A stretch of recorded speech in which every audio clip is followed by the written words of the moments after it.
हो कोई भी घर हो, गुनाह की हराहट बन जाती है सनसनी, फिर लुट जाता है दिन का चैन और खो जाती है रातों की नींद।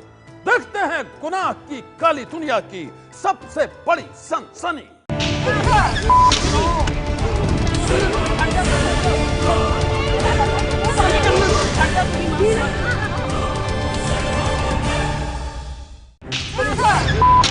लोहे की रॉड से पिटाई, थप्पड़ों की बरसात, बाल खींच खींच कर पिटाई, चुन्नी से गला दबाने की कोशिश। ये महिला चिल्लाती रही, मदद की गुहार लगाती रही, गिड़गिड़ाती रही, लेकिन कोई भी इसकी मदद के लिए नहीं आया। लोग बेदर्दी से महिला की पिटाई तब तक करते रहे जब तक कि ये बेहोश नहीं हो गई। कौन है ये महिला और क्या कसूर था इसका? ऐसा क्या गुनाह किया था इस महिला ने जो इसे इतनी बेदर्दी से मारा जा रहा है?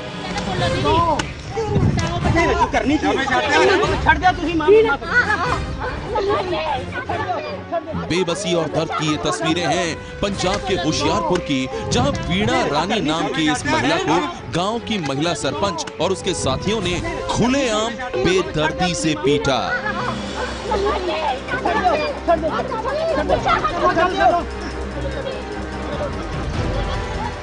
दरअसल वीणा का गांव की महिला सरपंच संतोष कुमारी के साथ जमीन को लेकर विवाद चल रहा है।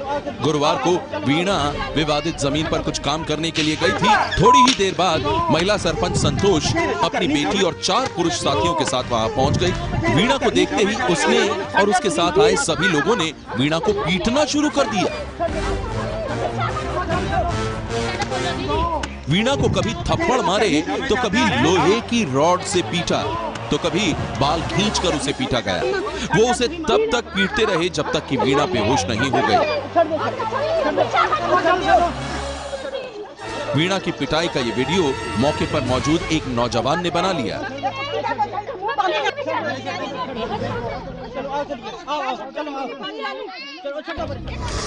वीणा ने बताया है कि उसके साथ मारपीट करने वालों ने भी उसकी पिटाई का वीडियो बनाया है।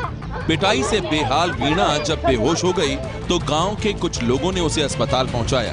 काम कर रही थी मेरी जगह के उत्ते आके मौके की सरपंच ने संतोष कुमारी और लड़की मधुवाला ते मौके का साडे बाड़ दा पंच श्यामलाल बलवीर साहब का पंच बलवीर सिंह, इन्होंने मौके ते आके मेरे नाल हाथापाई की, मेरी इज्जत पे हमला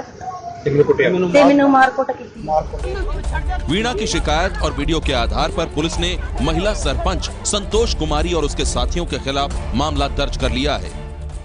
बहुत बुरी तरह उन्होंने कुट रहा है, थल्ले लम्मी पाई, वो हेल्प वास्ते कराई, चिल्ला रही है। तो वो वीडियो तो देख के वो मौके ते मैं आप गया सी, दोनों पार्टियां नूं इकट्ठे करके जो सच्चाई सी वो जानने की कोशिश की है। दोनों तरह ने अपनी दरखास्तां दित्तियां वा, जो भी कानून के मुताबिक कार्रवाई बनती होगी बिल्कुल होगी। पुलिस सभी आरोपियों को जल्द से जल्द पकड़ने और दोषियों पर सख्त कार्रवाई करने की बात कर रही है, लेकिन दिन दहाड़े सबके सामने गांव की सरपंच महिला द्वारा एक महिला को पीटने का यह मामला पुलिस और प्रशासन पर कई सवाल खड़े करता है। सनसनी के लिए होशियारपुर से जगविंदर पटियाल की रिपोर्ट। सनसनी सुहाग रात का अजनबी, हेलो, बीवी का बेवफा रिश्ता और मौत का खेल। एक रिश्ता घर में और दूसरा बाहर। वो दोनों रिश्तों को जी रही थी। एक तरफ पति था तो दूसरी तरफ प्रेमी। वो दोनों रिश्तों को सहेज कर रखना चाहती थी और इसी चक्कर में वो एक ऐसे भंवर में फंस गई जिसकी कहानी ने हर किसी को दहला दिया। आप भी देखिए ये खौफनाक कहानी।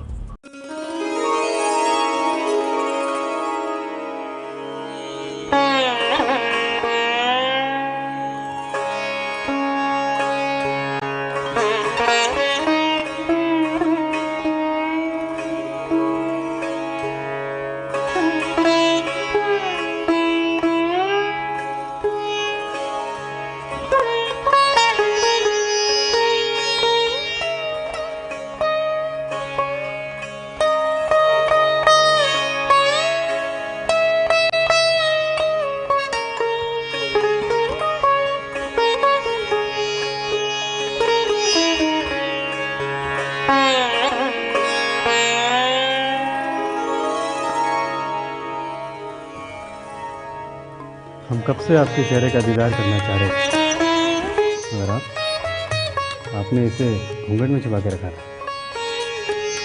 कहीं ऐसा तो नहीं कि हम आपको पसंद ही ना आए हों? ऐसी बात है तो आप हमें बता दीजिए।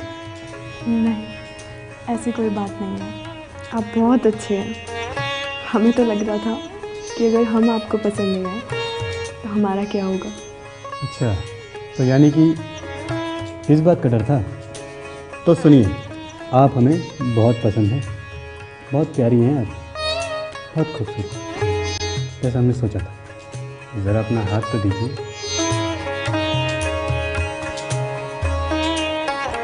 यह है हमारे प्यार की सौगात। कैसी लगी? ये बहुत खूबसूरत है, बहुत। रियली? ये तो सिर्फ एक छोटा सा नजराना है। हम तो आपको इससे भी बड़ा नजराना देना चाहते हैं, जो बहुत खूबसूरत है, बिल्कुल आपके चेहरे की तरह। पेश करें?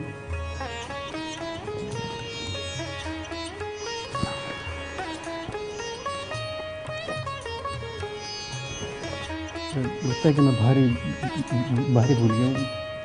सॉरी, मैं लेके आता हूँ। मैं आता हूँ अभी।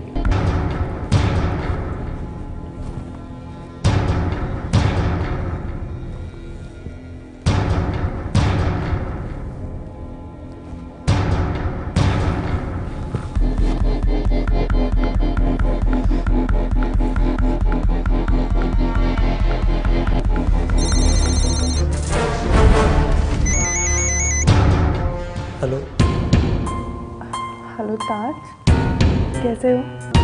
सोए नहीं अभी तक? सो भी कैसे सकता हूँ? जिसे मैंने दिल और जान से चाहा था वो आज किसी और की हो गई। शायद हमारी नियति में यही लिखा था, हो सके तो हमें भूल जाओ। नहीं, ये नहीं हो सकता। मैं तुम्हें भूल जाऊँ, ये नहीं हो सकता। अगर मैं तुम्हें चाहूँ तो भी नहीं भूल सकता। अब तुम ही बताओ, मैं क्या करूँ? मैं तुम्हारे बिना कैसे रहूँगा? यही तो मुश्किल है, हम भी तुम्हारे बिना नहीं जी सकते। पर क्या करें हम, हमारी शादी हो चुकी है। ये कहानी रिश्तों के उस भंवर की है जिसमें उलझ कर रह गई थी भोपाल की रहने वाली एक लड़की ईशा की जिंदगी। शादी के बाद अपने पति जाहिद के साथ ईशा एक नई जिंदगी की शुरुआत कर चुकी थी, लेकिन इसके बाद भी उसकी पिछली जिंदगी उसका पीछा कर रही थी। सुहाग रात के दिन भी उसका पुराना प्रेमी उसे याद कर रहा था, बार बार यही कह रहा था कि वो उसके प्यार के बिना जिंदा नहीं रह सकता है। अजीब कश्मकश थी, एक तरफ पति था तो दूसरी तरफ था पुराना प्रेमी, और ईशा इन्हीं दो रिश्तों के बीच उलझ कर रह गई थी। उसे समझ में नहीं आ रहा था कि वो करे तो क्या करे। शादी के कई दिनों बाद तक वो यही सोचती रही, इन्हीं उलझनों में डूबी रही, और फिर ईशा ने वही किया जो उसके दिल ने कहा।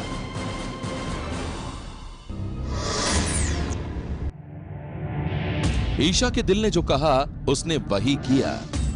उसने फैसला कर लिया था वो ना तो अपने पति को छोड़ेगी और न ही अपने पुराने प्रेमी को। और यहीं से शुरू हुआ बेवफाई का वो खेल जिसके बारे में कोई भी कुछ नहीं जानता था।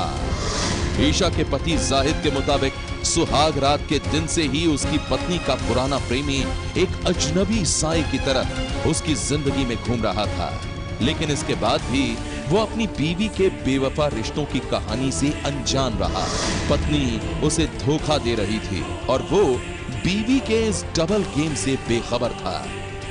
वो अपनी पत्नी पर बेहद भरोसा करता था, लेकिन एक दिन कुछ ऐसा हुआ कि पत्नी की बेवफाई की यह कहानी उसके सामने बेपर्दा हो गई और फिर उसका खून खौल उठा।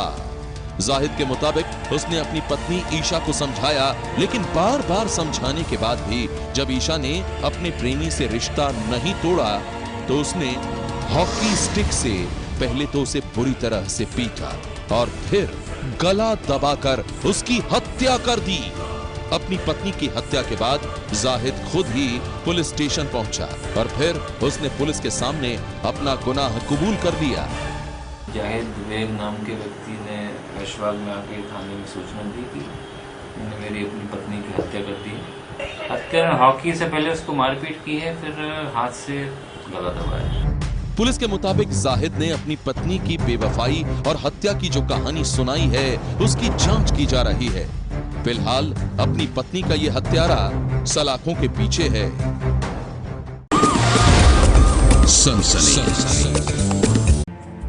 वो लड़का उस लड़की से बेइंतहा मोहब्बत करता था।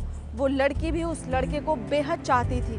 लेकिन प्यार की इस कहानी में एक मोड़ तब आया जब वो लड़का अपनी प्रेमिका पर शक करने लगा और उसके बाद जो हुआ उसकी कहानी बेहद ही खौफनाक है। वो दोनों एक दूसरे से बेइंतहा प्यार करते थे। दोनों ने साथ जीने मरने की कस्में खाई थीं। दुनिया से बेखबर वो प्रेम दीवाने अपनी प्यार की दुनिया में खुश रहते थे। दोनों की इस छोटी सी लव स्टोरी में सब कुछ ठीक ठाक चल रहा था, लेकिन अचानक न जाने दोनों के प्यार को किसकी नजर लग गई और उनकी छोटी सी लव स्टोरी बन गई एक खूनी लव स्टोरी। एक खूनी लव स्टोरी। 4 जुलाई 2016, वक्त शाम के 4 बजे। वसई के फादरवाड़ी इलाके में रोज की तरह कुछ बच्चे क्रिकेट खेल रहे थे। खेलते खेलते अचानक बॉल पास के ही स्कूल विद्या विकासनी के कैंपस के अंदर चली गई। क्रिकेट खेल रहे बच्चों में से एक बच्चा गेंद लेने के लिए स्कूल के अंदर चला गया। स्कूल कैंपस में बच्चे को एक महिला की लाश दिखाई दी और बाहर आकर उसने अपने दोस्तों को स्कूल के अंदर लाश होने की बात बताई। बात आग की तरह पूरे इलाके में फैल गई। पुलिस ने मौके पर आकर तफ्तीश शुरू की तो पहली नजर में पुलिस को लगा कि युवती का बलात्कार करके उसकी हत्या की गई है, क्योंकि युवती के शरीर पर कोई भी कपड़ा नहीं था। लेकिन पुलिस ने जब युवती के शव को पोस्टमार्टम के लिए भेजा तो पता चला कि लड़की के साथ बलात्कार नहीं किया गया था। मामले में अभी पुलिस मरने वाली लड़की की शिनाख्त भी नहीं कर पाई थी और मौके पर ऐसा कोई सबूत भी नहीं मिला था जिससे कि उसकी शिनाख्त की जा सके। पुलिस ने इलाके में 17-18 साल की लापता हुई लड़कियों के रिकॉर्ड खंगालने शुरू किए। तब कहीं जाकर लड़की की पहचान वसई की रहने वाली 17 साल की अंकिता टिकड़े नाम की युवती के रूप में हुई। तफ्तीश के दरमियान लड़की कौन है, अल्पवयीन लड़की है 17 साल की, ये मालूम होने के बाद एक ये प्रेम संबंध में ये मामला हुआ है, ऐसी मालूमात मिली। अंकिता की पहचान होने के बाद पुलिस ने जांच आगे बढ़ाई तो सामने आया अंकिता के प्रेमी मनीष यादव का नाम। वसई का रहने वाला मनीष लापता था। वो कहां था किसी को नहीं पता था। पुलिस का शक अब अंकिता के प्रेमी मनीष पर था। पुलिस ने मनीष के मोबाइल को सर्विलांस पर लगाकर उसकी लोकेशन को ट्रेस किया। पता चला वो दिल्ली में है। इसके बाद वसई पुलिस ने दिल्ली पुलिस की मदद से मनीष को दिल्ली के एक होटल से धरता पूछा। दिल्ली में एक होटल में डिलीवरी बॉय करके काम कर रहा है, ऐसी मालूमात मिलने के बाद इधर के डिटेक्शन ब्रांच के लोगों ने और ऑफिसर्स ने बहुत अच्छा काम किया है। मनीष यादव को पकड़ के लेके आए हैं। अंकिता की हत्या के लगभग 1.5 महीने बाद मनीष पुलिस की गिरफ्त में था। पूछताछ में मनीष ने अपना जुर्म कबूल कर लिया। मनीष ने पुलिस को बताया कि वो अंकिता को पिछले 2 सालों से प्यार करता था। अंकिता भी उसे दिलो जान से चाहती थी और दोनों एक दूसरे से शादी करना चाहते थे। लेकिन पिछले 3-4 महीनों से उन दोनों के बीच काफी झगड़े होते थे। मनीष को शक था कि अंकिता के किसी और से भी रिश्ते हैं और वो छुप छुप कर उससे मिलती है। जब जब मनीष अंकिता के सामने अपना शक जाहिर करता तब तब दोनों के बीच झगड़ा होता। आखिरकार मनीष ने अंकिता को जान से मारने का फैसला कर लिया। उसने सोच लिया कि किसी भी कीमत पर वो अंकिता को किसी और की नहीं होने देगा। 3 जुलाई को मनीष अंकिता को घुमाने के बहाने वसई के विद्या विकासनी स्कूल के अहाते में ले गया मनीष के खतरनाक इरादों से अनजान अंकिता मनीष के साथ स्कूल के कैंपस में चली तो गई, लेकिन फिर कभी वहां से वापस नहीं लौटी। मनीष ने मौका देखते ही अंकिता के सिर पर पत्थर से कई वार कर दिए, जिससे मौके पर ही अंकिता की मौत हो गई। मनीष ने अंकिता के सारे कपड़े भी उतार दिए, जिससे कि पुलिस अंकिता की शिनाख्त न कर पाए और वो दिल्ली भाग आया। पूरी डिकम्पोज्ड डेड बॉडी है और कोई बदन पर कोई कपड़े नहीं थे। गले पे उसके वार था, धारदार शस्त्र से उसका गला काट दिया गया था और उस तरीके से उसका मर्डर किया गया था। फिलहाल मनीष अपनी प्रेमिका अंकिता की हत्या के मामले में वसई पुलिस की गिरफ्त में है। अंकिता की हत्या के खुलासे के बाद अंकिता के घर वाले आरोपी को सख्त से सख्त सजा दिलवाना चाहते हैं।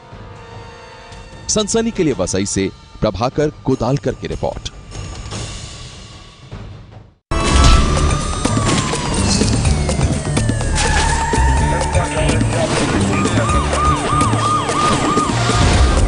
सनसनी।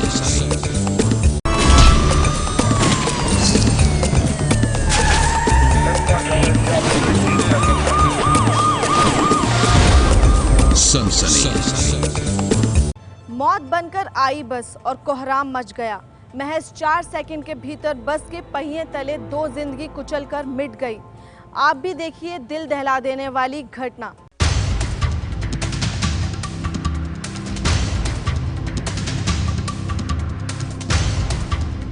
सीसीटीवी की इन तस्वीरों में कैद है मौत की एक डरावनी कहानी।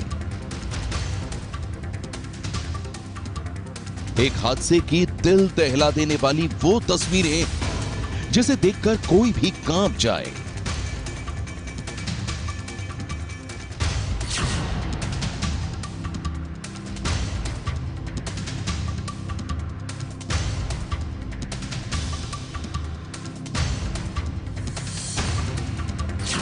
तस्वीरों में आप देख सकते हैं कि यह हादसा कितना भयानक है। हादसा इतना खौफनाक है कि जिसे देखकर किसी का भी कलेजा कांप जाए। मौत की रफ्तार बनकर आई बस ने ले ली महज 4 सेकंड में 2 जाने।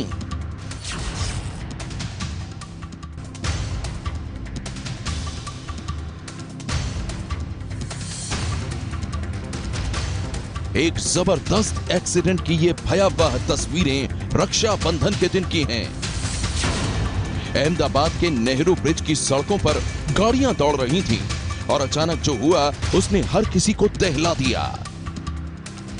अहमदाबाद कॉरपोरेशन की बस का ब्रेक फेल होना 2 जिंदगियों पर भारी पड़ गया।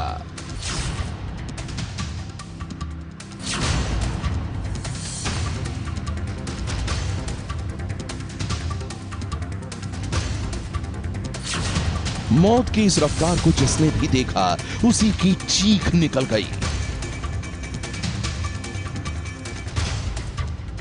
लोग हादसे के शिकार बने शख्स को बचाने के लिए दौड़े, लेकिन बेलगाम बस के पहियों ने कार, स्कूटी और सरकारी बस को इतनी बुरी तरह से रौंद दिया कि उसमें चली गई 2 लोगों की जिंदगी।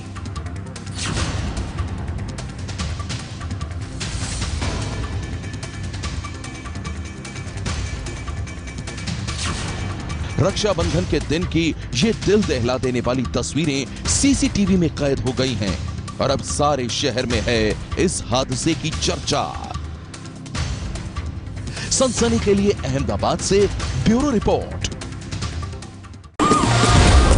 सनसनी। मंत्री जी गाड़ी में सवार थे, उनके साथ उनका पूरा काफिला था। वो रक्षाबंधन पर अपनी बहन के घर राखी बंधवाने गए थे, लेकिन गेट पर सिक्योरिटी गार्ड ने उनकी गाड़ी को रोक दिया। इस बात पर मंत्री जी के काफिले में सवार एक सिक्योरिटी गार्ड को इतना गुस्सा आया कि वो आग बबूला हो गया और उसके बाद जो हुआ उसकी कहानी बेहद ही सनसनीखेज है।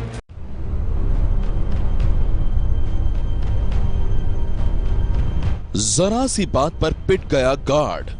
केंद्रीय मंत्री के सुरक्षा गार्ड ने की एक सोसाइटी के गार्ड की पिटाई। तस्वीरें गाजियाबाद के इंदिरापुरम इलाके की हैं, जहां रक्षाबंधन के दिन केंद्रीय पर्यटन मंत्री महेश शर्मा अपनी बहन के घर राखी बंधवाने के लिए पहुंचे थे।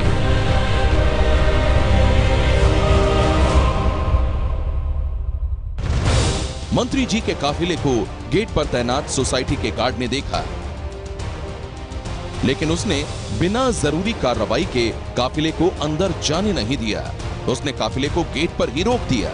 आरोप है कि इसी बात से खफा होकर केंद्रीय पर्यटन मंत्री महेश शर्मा के एक प्राइवेट सुरक्षाकर्मी ने गेट पर तैनात गार्ड की पिटाई कर दी।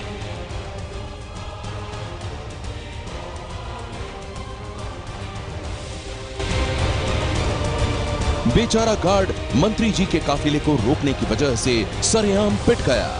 गार्ड को पीटने के बाद केंद्रीय पर्यटन मंत्री महेश शर्मा का सुरक्षाकर्मी तो काफिले के साथ वहां से निकल गया।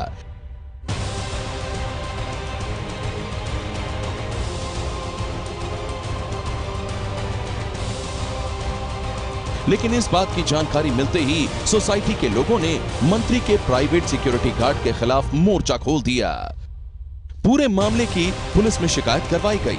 मामले ने तूल पकड़ा तो घटना पर महेश शर्मा ने खेद जताते हुए ये सफाई दी।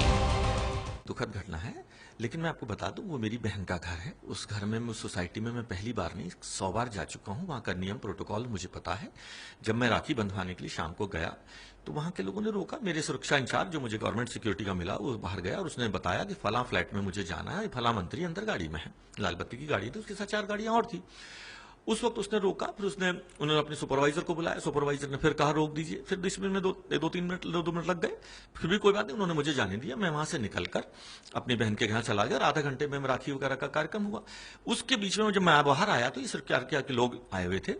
फिर मुझे पता चला कि पीछे की जो सिक्योरिटी गार्ड में, जो प्राइवेट सिक्योरिटी गार्ड है हमारा, जो हमारी सरकारी सुरक्षा में नहीं है, उनके और वहां के सुरक्षा गार्ड के बीच में कुछ कहासुनी हुई। जो मुझे पता चला वो कहासुनी में ये हुई कि उसने कहा कोई मंत्री को जाने देते, जो लिखा पढ़ी करती हम कर देते। तो उस सुरक्षा गार्ड ने, जो इंचार्ज था, उन्होंने कहा ऐसे मंत्री यहां रोज आते रहते हैं। इस बीच में इनकी तकरार हुई और जो भी घटना हुई, मुझे जैसे ही पता चला इस घटना का, बिना ये जाने की गलती किसकी थी या नहीं थी, मुझे बताया गया कुछ सुरक्षा गार्ड के साथ कुछ हाथापाई हुई है, कुछ झपटी हुई है। मैंने तुरंत उस गार्ड से क्षमा मांगी। मैंने उन जो RWA के प्रेसिडेंट है उनसे क्षमा मांगी और घटना पर खेद व्यक्त किया। उस पर कार्रवाई की, उस सुरक्षा गार्ड पर, कि उसे गार्ड को सस्पेंड कर दिया जाए। केंद्रीय पर्यटन मंत्री महेश शर्मा की माने तो इस घटना के बाद उन्होंने RWA के लोगों से माफी मांगी है। इसी बीच खबर यह है कि RWA के लोगों ने पुलिस में जो शिकायत की थी वो उन्होंने वापस ले ली है। उसमें एक कंप्लेंट मिली थी तो उसके आधार पे एक NCR लिखा गया था। लेकिन जिन्होंने कंप्लेंट किया है उन्हीं लोगों ने आपस में समझौता किया है और एक कॉम्प्रोमाइज लेटर जो है उन्होंने थाने पे दिया है और उन्होंने कोई कार्रवाई नहीं चाहने की बात इसमें मेंशन किया हुआ। पुलिस का कहना है कि दोनों पक्षों के बीच समझौते के बाद मुकदमा निरस्त कर दिया गया है और अब ये मामला ठंडा पड़ गया है। सनसनी के लिए गाजियाबाद से विपिन तोमर की रिपोर्ट। सनसनी। आपने एक से बढ़कर एक बदमाशों को देखा होगा, एक से बढ़कर एक अपहरण की कहानियां सुनी होंगी, लेकिन आज जिस अपहरण की कहानी हम आपको दिखाने जा रहे हैं उसे देखकर आप भौंचक्के के रह जाएंगे। अपहरण की ये कहानी गोधरा की है, जहां पर कुछ बदमाश एक गाय को कार में जबरन बिठाकर गायब हो जाते हैं।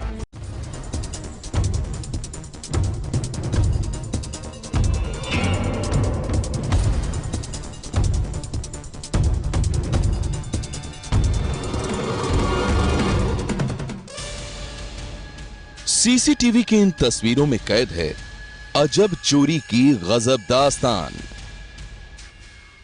दास्तां है गाय की चोरी की। रात के अंधेरे में नहीं बल्कि सुबह तड़के में दे रहे हैं बदमाश चोरी की वारदात को अंजाम। देखिए किस तरह से बदमाश गाय को कार में अगवा कर रहे हैं।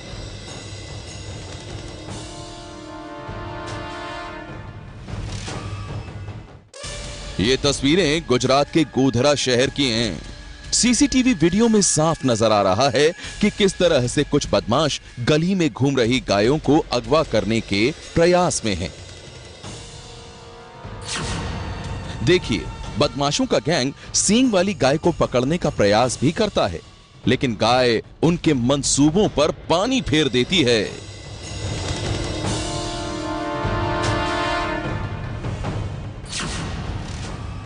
इसके बाद फिर वो दूसरी गाय को पकड़ने की तैयारी करते हैं, लेकिन इलाके के लोगों की चहलकदमी से वो ऐसा नहीं कर पाते हैं।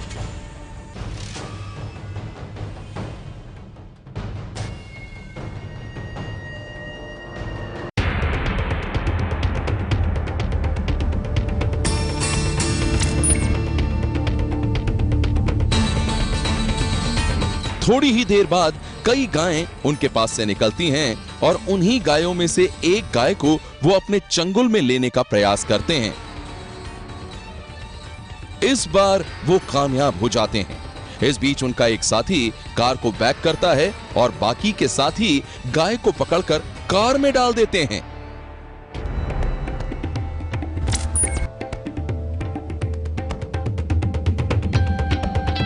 गाय को गाड़ी में डालने के बाद सभी बदमाश उसी कार से फरार हो जाते हैं।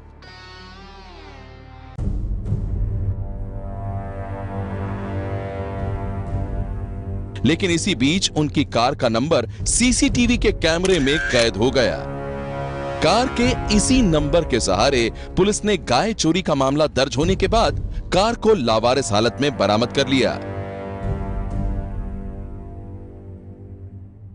पुलिस ने चोरी करने वाले एक शख्स को भी गिरफ्तार कर लिया है और बाकी के बदमाशों की तलाश की जा रही है। वहीं इलाके के लोग इस तरह की अजीब चोरी की घटना सामने आने के बाद इसके बारे में चर्चा कर रहे हैं। सनसनी के लिए गोधरा से रौनक पटेल की रिपोर्ट।